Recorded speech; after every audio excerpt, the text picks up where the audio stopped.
Chapter का नाम क्या है? ड्रेनेज। ड्रेनेज। ठीक है, तो ड्रेनेज शब्द क्या कहता है? मेरा टॉपिक है ड्रेनेज से अपन क्या समझते हैं? किसी भी एरिया के रिवर सिस्टम को क्या डिस्क्राइब किया जाता है? ड्रेनेज किसी भी इंडिया के क्षेत्र के रिवर सिस्टम को। तो ड्रेनेज मतलब river system of any area, जैसे इंडस सिस्टम हो गया, गंगा सिस्टम हो गया। ठीक है, सेकंड पॉइंट पूछेगा ड्रेनेज बेसिन क्या होता है? क्या पूछेगा? Drainage basin. तो एक सिंगल नदी जा रही है, उसमें बहुत सारी स्ट्रीम्स मिल रही होगी, उससे निकल भी रही होगी, वो कितना एरिया कवर करती है पूरा। इस पूरे एरिया को हम क्या बोलेंगे? जितने एरिया में उसका उस पानी की वजह से सिंचाई वगैरह हो रही होगी, ड्रिंकिंग वाटर सप्लाई हो रहा होगा, तो पूरा बेसिन कहलाएगा। सो ये एरिया है, किसी भी एरिया के रिवर सिस्टम को तो बोलते हैं ड्रेनेज। और वो area drained by single river, एक सिंगल रिवर के द्वारा जितना एरिया ड्रेन होता है, मतलब contribution of the particular area. ठीक है, उस पूरे एरिया को हम क्या बोलेंगे? Drainage basin. Drainage basin. समझ में आ गई बात? So area drain by the single river is known as drainage basin. Clear है कहानी? अब आप देखो, नेक्स्ट टॉपिक है वाटर डिवाइड क्या होता है। नेक्स्ट टॉपिक क्या है? Water divide. Water divide. नाम जैसे पता चला। सो एलिवेटेड। वाटर डिवाइड से आप समझेंगे कोई एलिवेटेड एरिया है, मान लीजिए कोई पहाड़ी क्षेत्र टाइप से। समझ में आई बात? इधर एक नदी निकल रही, वो इधर बहेगी, दूसरी नदी निकल रही, वो किधर बहेगी? इधर बहेगी कि नहीं बहेगी? सो कोई एलिवेटेड एरिया है, जैसे कि माउंटेन हो गया या अपलैंड हो गया, जो दो ड्रेनेज बेसिन को सेपरेट कर रहा है। इस नदी का ड्रेनेज बेसिन इधर और इस नदी का ड्रेनेज बेसिन इधर। सो कोई एलिवेटेड एरिया जो दो नदियों के ड्रेनेज बेसिन को सेपरेट करे। क्या लिखेंगे? An elevated area that separate drainage basin of या two drain that separate two drainage basin लिख देना। समझ में आ रही है बात? ऐसे अपलैंड को या ऐसे एलिवेटेड रीजन को हम वाटर डिवाइड बोलते हैं। क्या बोलते हैं? Water divide. अमेजन नदी जो है वो लार्जेस्ट बेसिन है वर्ल्ड में। अमेजन रिवर जो है वो उसका लार्जेस्ट बेसिन है वर्ल्ड में। और दूसरा है गंगा रिवर। गंगा रिवर का गंगा रिवर बेसिन जो है वो भारत में लार्जेस्ट है। समझ गए? अब ड्रेनेज की बात कर रहे हैं अपन, ड्रेनेज सिस्टम इन इंडिया। अब हम पढ़ रहे हैं भारत में ड्रेनेज सिस्टम्स। सो भारत के ड्रेनेज सिस्टम दो पार्ट में बटे हुए हैं। समझ रहे हो? ड्रेनेज सिस्टम जो है भारत में दो पार्ट्स में बटे हैं। दो पार्ट्स में बटे हुए हैं।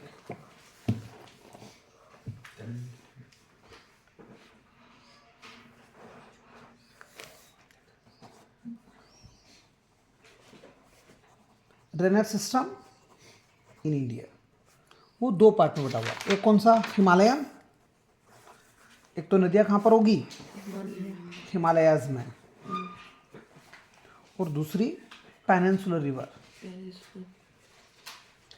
पहाड़ी रीजन जो है अपना हिमालयाज, वहाँ से जो नदियाँ निकलती हैं उनको हिमालयन रिवर्स बोलेंगे। और ये अपना जो महाराष्ट्र वगैरह का जो रीजन आता है जहाँ प्लेट्यूज हैं, भारत का जो नीचे का रीजन है ना, इसमें जिन जो नदियाँ दिखेगी अपने को उन्हें हम क्या बोलेंगे? Peninsular reverse. समझ गए? हिमालयन रिवर्स में एग्जांपल लिख दीजिएगा, इंडस, गंगा, ब्रह्मपुत्र। ठीक है, यहाँ पर लिख दीजिएगा अब एग्जांपल में गोदावरी, महानदी, नर्मदा। अच्छा, ये परनियल होती है। पेरिनियल मतलब पूरे साल बहती है, flows through out the year. समझ में आ रही कि नहीं आ रही बात? जबकि ये सीजनल होती है। कैसी होती है? सीजनल मतलब बारिश आएगी, ऐसी है, बारिश आएगी तो नदी में बहाव दिखेगा, वरना नदी थोड़ी सूखी उखी दिख सकती है। ठीक है, इनको पानी कहाँ से मिलता है? हिमालयन में बर्फ है तो स्नो और बारिश से भी मिलता है।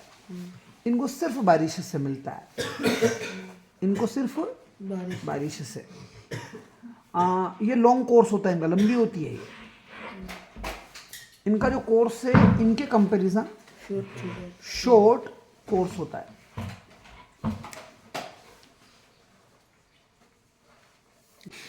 चलिए नेक्स्ट देखिए, अपर कोर्स में नदी जब ऊपर से उठती निकलती है हिमालयाज में, समझ में आ रही बात? अपर कोर्स में इरोजनल एक्टिविटी होती है, मतलब ये पहाड़ है, पहाड़ से नदी निकल कर आ रही है, बर्फ पिघल रहा है तो बर्फ में मूवमेंट आएगा, मूवमेंट आएगा तो यहाँ की नीचे की जो सोइल है ना उसमें भी फ्रिक्शन पैदा करेगा, सोइल इरोजन होगा, सॉइल भी नीचे जाएगा, सोइल भी साथ साथ आएगी तो इरोजनल एक्टिविटी हो रही है। वो मटेरियल उठ गया नदी के साथ साथ, तो मटेरियल भी नीचे आ रहा है। समझ में आ रही नहीं आ रही बात? यस। मिडिल में, मिडिल कोर्स में मिएंडर्स बनाएगी। मिएंडर्स मतलब नदी में से पहाड़ के ऊपर टर्न दिखेंगे, नदी से बैंड बनाएगी। बात समझ में आ रही नहीं आ रही है? अब क्या होता है, नदी भी अपना पाथ हर 20 साल 25 साल 30 साल 40 साल में बदलती है। कैसे बदलती है? पहले नदी यूं बह रही थी, अब धीरे धीरे धीरे धीरे नदी, अर्थक्वेक आते हैं, अर्थ के अंदर भी मूवमेंट्स हो रहे हैं, तो अर्थ का थोड़ा थोड़ा शेप बदलेगा। तो मान लो कि अब इसका नया पाथ यूं हो गया, नहीं समझा मेरी बात? तो ये पाथ तो टूट गया ना, ये पाथ तो छूट गया उसका। समझ में आ रही नहीं आ रही बात? तो यहाँ पर एक खाई जैसा दिखेगा कि नहीं दिखेगा, जिसमें पानी भरा रहेगा, फिर ये एक लेक बन जाएगी, इसे बोलते हैं ऑक्सबो लेक। समझ में आई बात? नदी निकली अपर कोर्स से, क्या किया? इरोजनल एक्टिविटी करी तो वो सैंड मिट्टी वगैरह सब लेकर आई। बीच मिडिल कोर्स में क्या किया? मिएंडर्स बनाया। मिएंडर्स मतलब नदी में जो टर्न होते हैं उन्हें क्या बोलते हैं? मिएंडर्स। नदी अगर रास्ता बदल ले तो जो पुराने रास्ते में जो लेक दिखेगी उस लेक को क्या बोलेंगे? Oxbow lake. और लास्ट वाले में लेक पॉन्ड से बड़ी होती है। हाँ, और लास्ट वाले में क्या होगा? हाँ ऑफ कोर्स सी बात है, बड़ी होती है। लास्ट वाले में क्या होगा? डिपोजिशनल एक्टिविटी होगी। लास्ट कोर्स जो मटेरियल वो उठा के लाई थी ना नदी, वो पहाड़ से नीचे उतर गई नदी और वो मटेरियल को डिपॉजिट करना चालू करेगी। डिपॉजिट करेगी तो ये फर्टाइल सोइल के रूप में काम करेगी। किस रूप में काम करेगी? ऐसी मिट्टी जो नदियों के द्वारा लाई जाती है, एलुवियल सोइल कहा जाता है। समझ में आ गई इतनी बात? बढ़े आगे।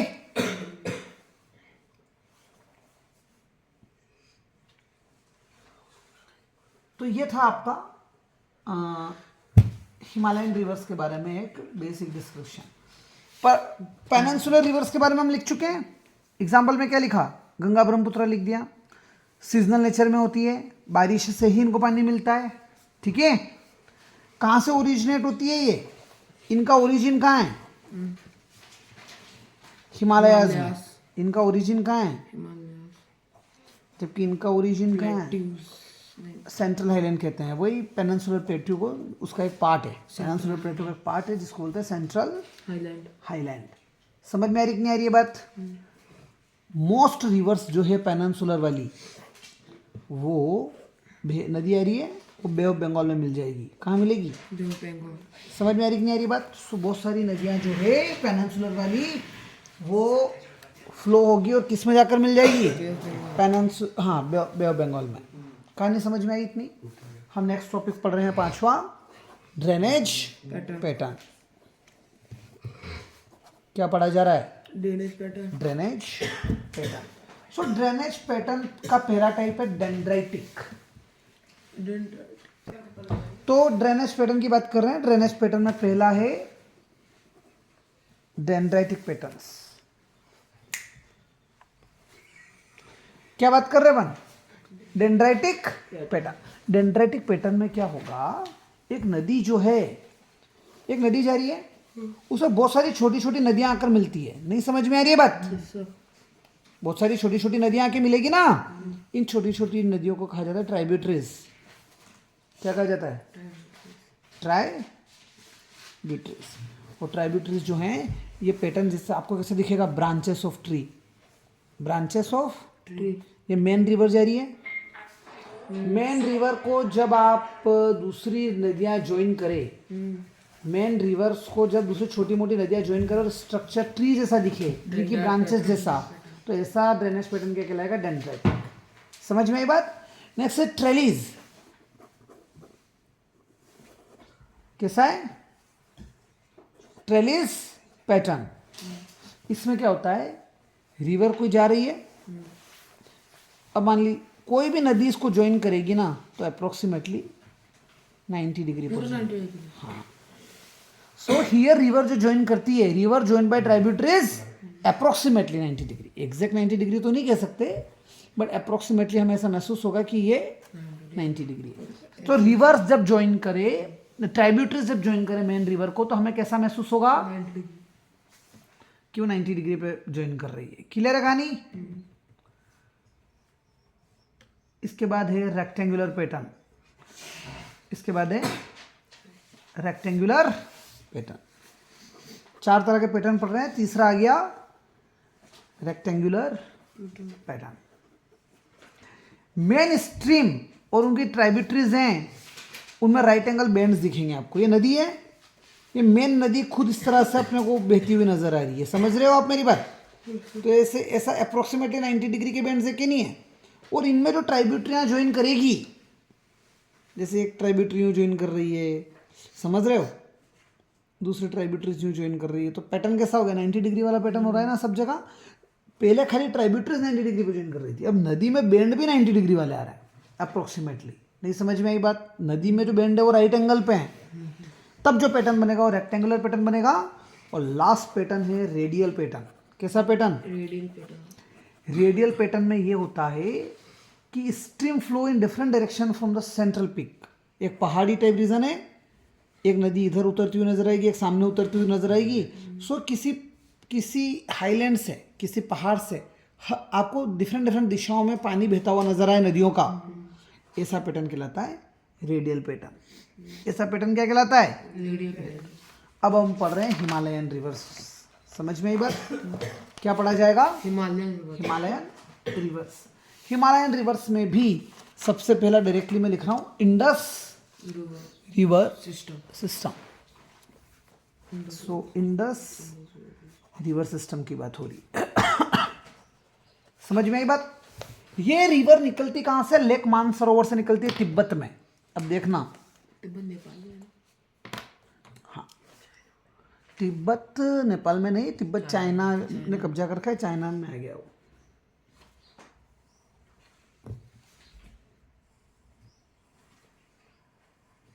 चाइना में, इंडिया में भी बहती है इंटरनेशनल रिवर।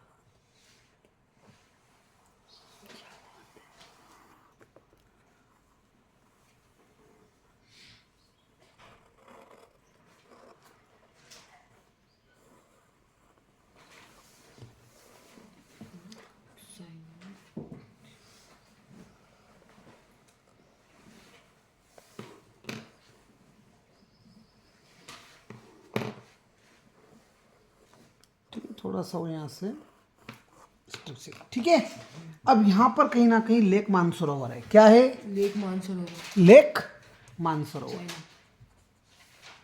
इन तिब्बत चाइना। लेक मानसरोवर तिब्बत में है, यहाँ से नदी निकलेगी आपकी, ठीक है। सबसे पहले वो कहाँ फ्लो होगी? वेस्ट में। वेस्ट में फ्लो होती जाएगी और लद्दाख रीजन से भारत में एंटर कर जाएगी। लद्दाख रीजन है, लद्दाख रीजन से भारत में एंटर करेगी और पिक्चर क्यू जॉर्ज बनाएगी। पिक्चर क्यू जॉर्ज मतलब ये होता है कि जब हम बहुत हाइट पे यहाँ खड़े हैं और हम सब यहाँ ऊपर खड़े हैं और हम नीचे देख रहे हैं, यहाँ नदी बहती हुई नजर आ रही है अपने को, और ये दीवार है, मतलब ये माउंटेन की वॉल्स हैं। नहीं समझे आप पहाड़ पे ऊपर खड़े हो, खाई दिख रही है, खाई में नदी बह रही है, ऐसी नदियाँ पिक्चर क्यू जॉर्ज की। ऐसा ये दो पहाड़ हैं, बीच में नदी बहती समझ में आई बात? और अपन कहाँ खड़े हैं? पहाड़ से ऊपर से देख रहे हैं नदी। है तो एरोप्लेन से। नेक्स्ट इसमें क्या क्या आएगा?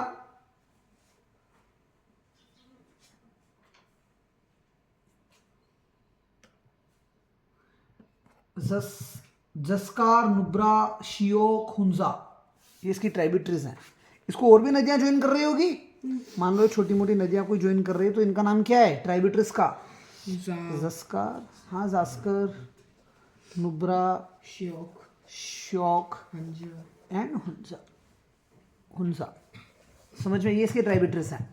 It emerge from mountain and Attock. अभी तो पहाड़ों पे ही चल रही है, पहाड़ से जमीन पर उतरते हुए नजर आएगी ना, तो वो रीजन क्या कहलाएगा? अटोक। अटोक एक प्लेस है जहां हमें इंडस नदी पहाड़ से जमीन पर आती हुई नजर आती है। इसकी ट्राइब्यूटरीज कौन कौन है? तो सतलज, सतलज, रावी, बीज, झेलम, चेनाब, ये सभी इसकी ट्राइब्यूटरीज हैं। They join together Indus near Mithankot in Pakistan. ये सभी के सभी पाकिस्तान में मिठानकोट पर ये सारी नदियाँ इंडस को ज्वाइन कर रही है। तो आप देखो, हमारी मेन इंडस तो ये आ रही है, ठीक है, ये हमारी मेन इंडस चल के आ गई और ये यहाँ पर आके कहीं ना कहीं अरेबियन सी में मिल जाएगी। बात समझ में आ रही है? लेकिन और भी छोटी मोटी नदियाँ हैं, जैसे आपको एक झेलम नदी दिखेगी यहाँ पे, ये रही झेलम। फिर आपको नदी दिखेगी चेनाब, झेलम के बाद क्या दिखी? चेनाब। फिर यहाँ से एक नदी आ रही है रावी, समझ में आ रही है बात? बीस, रावी के बाद एक छोटी सी नदी बीज आ रही है, यूं है बीज, और बीज ने ज्वाइन कर लिया सतलज को। ये थोड़ा नीचे आ गया, ऊपर ही डायग्राम यहीं तक सीमित रहना चाहिए। बीज ने किसको ज्वाइन कर लिया? सतलज को। देखो, झेलम को ज्वाइन किया चेनाब ने, समझ में आ रही बात? और इसी झेलम को ज्वाइन किया रावी ने, बीज ने ज्वाइन किया सतलज को, सतलज ने भी ज्वाइन किया किसे? झेलम को। और फिर झेलम इंडस में मिल गई, और इंडस में कहाँ मिल रही थी? मिठानकोट में, पाकिस्तान। समझ गए? इस रिवर की लंबाई जो है वो 2900 किलोमीटर है। और इंडस नदी कहाँ जाके मिल जाएगी? अरेबियन सी में मिल जाएगी, कराची में। कहाँ पर? कराची, कराची पाकिस्तान में। हाँ बोलो सर ये आपको समझ में तो आया कहाँ से निकल रही है? लेक मानसरोवर लद्दाख से एंटर हुई।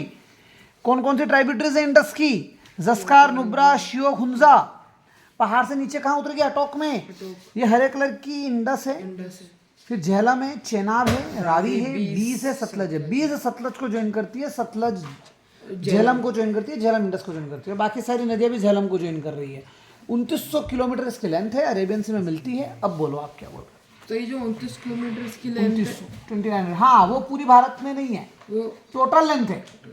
ये चाइना और पाकिस्तान हाँ, little over a third is located in India, मतलब 1/3 ही भारत में है। 2900 का 1/3 कर लो। नहीं समझ में आई बात? 9 3 27 होता है, अप्रोक्सीमेटली 10 किलोमीटर, 950 किलोमीटर या 1000 किलोमीटर के आसपास इंडिया में। हाँ, भारत में कौन कौन से राज्यों में बह रही है? तो जम्मू एंड कश्मीर, हिमाचल, पंजाब। ठीक है, इसलिए अपन पंजाब तक की नदियों को अपन ने लिया है। जम्मू कश्मीर, हिमाचल और पंजाब से नदी आपको बहती हुई नजर आएगी। 1960 में एक ट्रीटी साइन की गई है तीन लोगों के बीच में, पाकिस्तान, भारत और एक इंटरनेशनल ऑर्गेनाइजेशन है वर्ल्ड बैंक। इन तीनों के बीच में एक समझौता साइन किया गया है जिसका नाम है इंडस वाटर ट्रीटी। वो कहता है कि वेस्ट की नदियों पे डैम वेम बनाने का काम किसका रहेगा? पाकिस्तान का। और ईस्ट वाली पे किसका काम रहेगा? भारत का रहेगा। इंडस वाटर ट्रीटी से हम सिर्फ इन सभी नदियों के टोटल पानी में से 20% पानी ही यूज कर सकते हैं। समझ में आ गई बात आपको? इंडस वाटर ट्रीटी एक समझौता है, क्योंकि पाकिस्तान और भारत के बीच में पानी का शेयरिंग का एक फॉर्मूला है, एक एग्रीमेंट है। इस एग्रीमेंट को इंडस वाटर ट्रीटी कहा जाता है। कब साइन किया था? 1960। समझ गए इतना बड़े आगे? तो इतनी गलती तो चाइना का डैम लगा दे तो इंडिया में तो आएंगे नहीं पानी। ये सारी इनका मेन कंट्रीब्यूशन है, और ये इंडिया में इनके ओरिजिन्स हैं। ये तो सिंगल है एक ही। नहीं समझ में ये बात? सो अब बात करते हैं अपन गंगा रिवर सिस्टम की। किसकी बात कर रहे हैं? गंगा रिवर।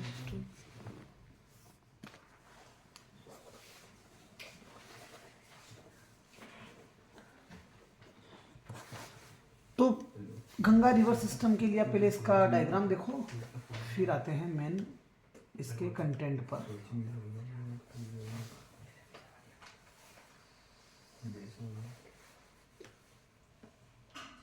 डायग्राम ऐसा है इसका,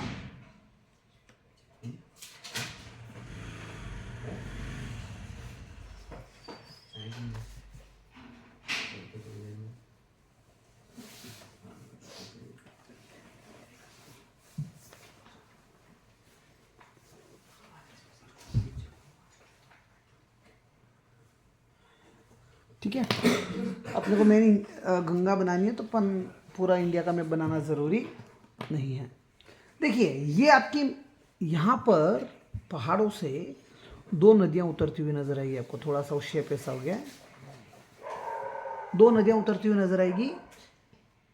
ठीक है, पहले मैं डायग्राम बना लेता हूँ फिर आपको सब समझा दूंगा। ये जो नदी दिख रही है आपको ब्लू कलर में, ये मेन गंगा है, ये मेन गंगा है।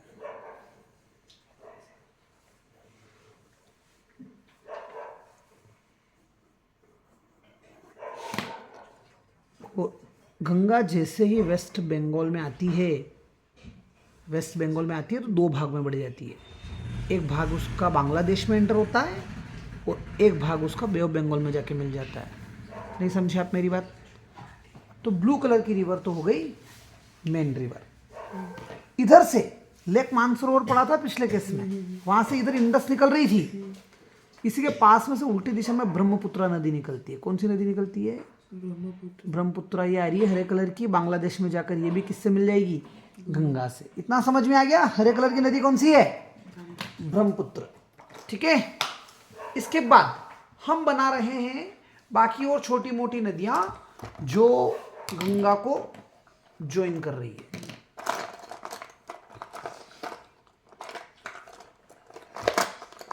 सो देखो, गंगा को एक नदी और गंगा के पैरेलल बहती हुई आ रही है, एक नदी और गंगा के पैरेलल बहती हुई आ रही है और उसका नाम है यमुना।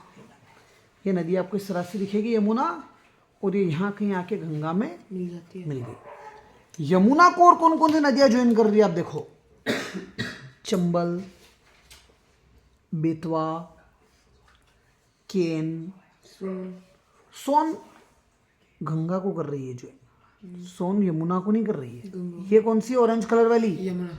ब्लू कलर वाली?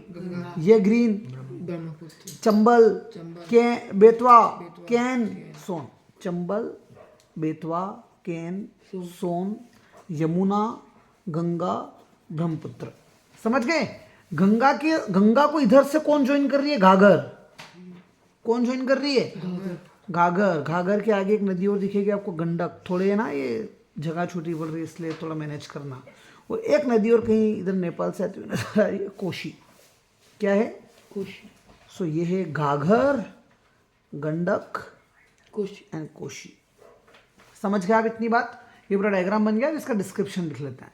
ये जो पॉइंट है जहां यमुना गंगा को मिलती है, ये इलाहाबाद है। वाह यार, कहाँ पड़ा? इसमें। अच्छा ये क्या है?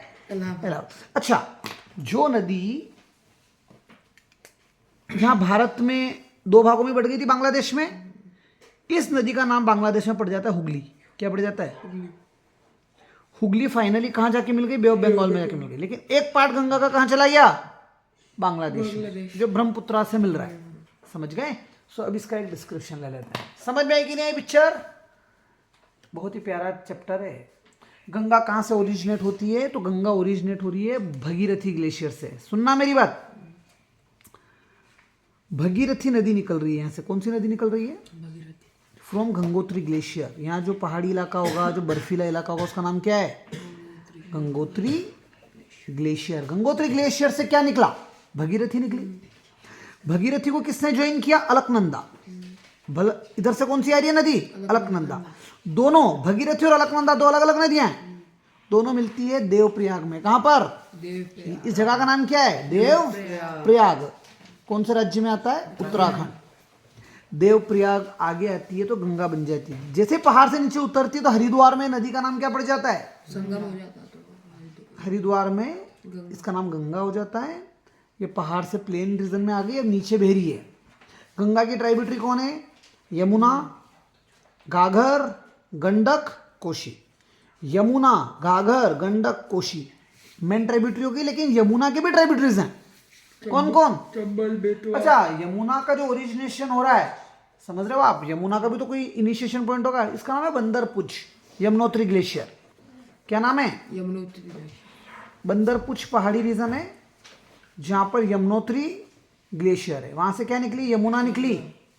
समझ में आ रही है बात? यमुना गंगा को कहाँ ज्वाइन करती है? इलाहाबाद में। इलाहाबाद में दोनों नदियां मिलती है और नॉर्थ प्लेन में सारी नदियां। देख रहे हो आप? समझ में आ रही है कविता कथा? अब आप देखो मेन ट्राइब्यूटरीज जो है यमुना की वो कौन थी? चंबल बेतवा। चंबल, बेतवा। बेतवा, केन। और सोन जो है वो यमुना का ना होकर गंगा की ट्राइब्यूटरीज है। लेकिन चंबल, बेतवा जो है ये यमुना की ट्राइब्यूटरीज के साथ साथ हम इसको इनडायरेक्टली गंगा की ट्राइब्यूटरीज भी कह सकते हैं, क्योंकि वो उसी में क्योंकि ओवरऑल उसी में मिलेगी। ठीक है, इतनी इतनी कथा समझ में आई। अब आप आगे देखो।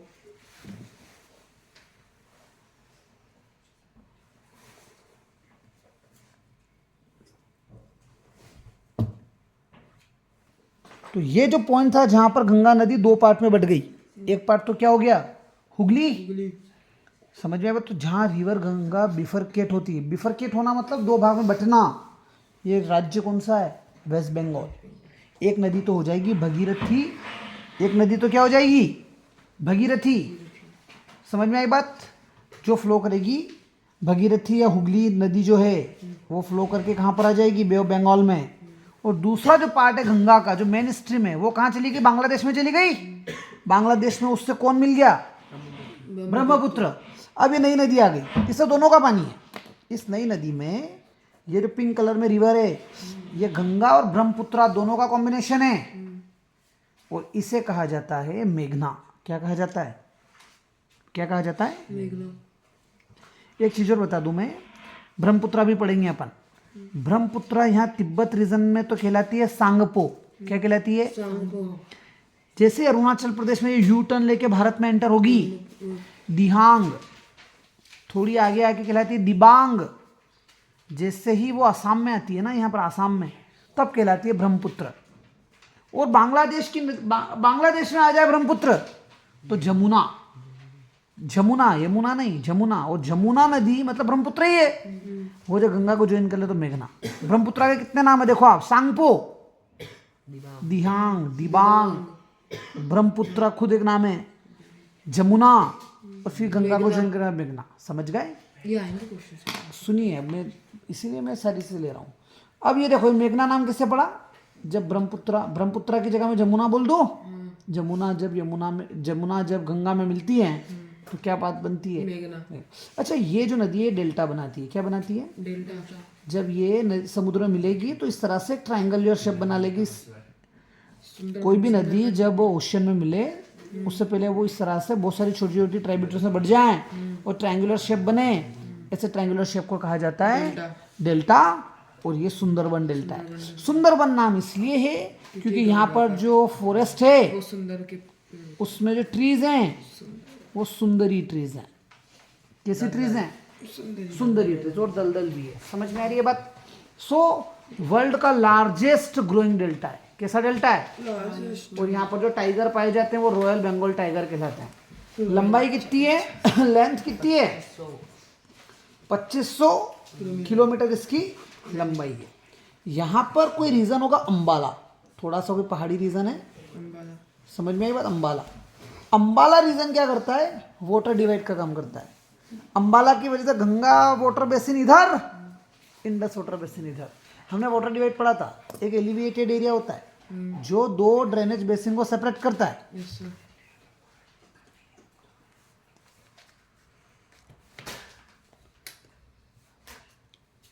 तो इंडस और गंगा को अगर कोई डिवाइड करता है, इंडस और गंगा को कोई एलिवेटेड रीजन डिवाइड करता है तो उस एलिवेटेड रीजन को हम बोलते हैं वाटर डिवाइड। तो यहाँ पर क्या है? अंबाला। क्या होगा? So Ambala is a water divide for Indus and Ganga. समझ में आ रही बात? नदी जब नीचे उतरती है तो मेंडर्स बनाती है। The river develop large meanders from Ambala to Sundarban. अब अंबाला से सुंदरबन तक जो नदी का स्लोप रहेगा, स्लोप मतलब भैया नदी ढलान की तरफ जाती है ना, तभी तो पानी इधर बहता है। वो स्लोप होता है 1 मीटर फॉर एवरी 6 किलोमीटर। हर 6 किलोमीटर में नदी 1 मीटर हाइट उसकी डिक्रीज होने लगती है, समझ गए?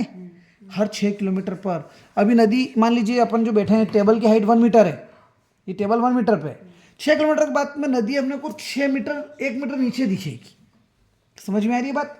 चल आगे आ जाओ, क्या बोलता है next point. Brahmaputra river basin पढ़ रहे हैं, मैं इसी डायग्राम में पूरा पढ़ा रहा हूँ, ब्रह्मपुत्र है बना रखा है मैंने इसलिए, ठीक है। ब्रह्मपुत्र रिवर बेसिन क्या बोलता है? ये रिवर भी लेक मानसरोवर के पास में से निकल रही है, जैसे इंडस निकल रही थी।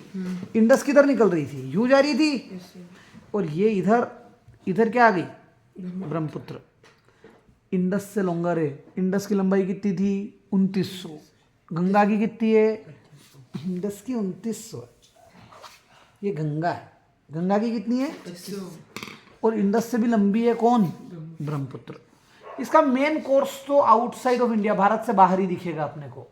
लेकिन जैसे ही वो अरुणाचल प्रदेश में आती है, जैसे ही ये नदी अरुणाचल प्रदेश में आती है तो यू टर्न लेती है। कैसा टर्न लेती है?